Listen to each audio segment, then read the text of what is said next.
नमस्कार, अपने सब देख रहा मिथिला 24/7। हम जा उपस्थित छी आजू किछु विशेष खबर के संग और अखुनका टटका जानकारी के अनुसार टटका खबर के संग से तुरंत के खबर भेट रहा है जे लखनऊ प्रखंड के कछवी सुखेत मोड़ पर एक शराब से लदल ट्रक के पलटी भ गेल हँ।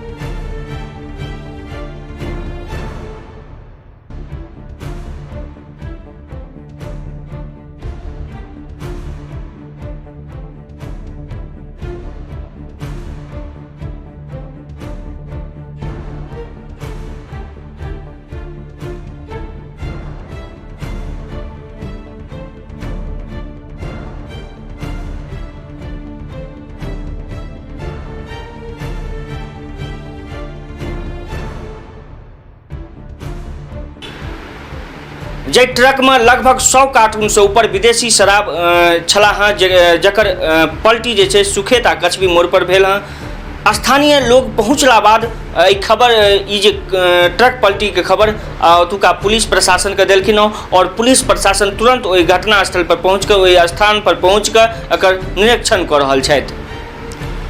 और अपने सबके बता दी जे शराब से लदल ट्रक है वो अपन गंतव्य तक लगभग पहुँचिए गेल छला हाँ, लेकिन एकर पलटी नहीं होते। अगर ये नहीं पलटता तो ये अपन गंतव्य तक जरूर पहुँच जैता।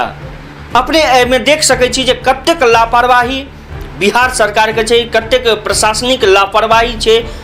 जे गाड़ी नंबर जे छै से यूपी के अछि, यूपी से ई गाड़ी अछि और यूपी से बिहार सुखेत कछवी तक ई गाड़ी पहुँच गेल छला हाँ।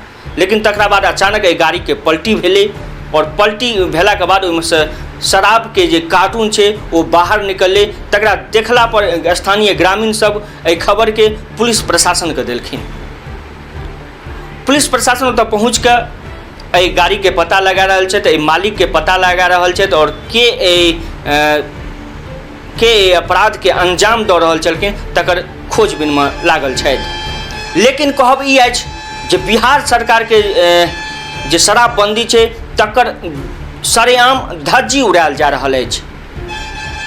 एहिमे अपने साफ देख सकै छी जे जतय कोरोना महामारी के संकट मंडरा रहल छै और प्रशासन सख्त छथि, हर जगह पर चेक पोस्ट छै, पहरा छै, ताहि जगह पर अपन गंतव्य तक लगभग पहुँचे वाला ई जे अपराध छै, अपराधिक जे छै से पहुँचे वाला छलथि हँ।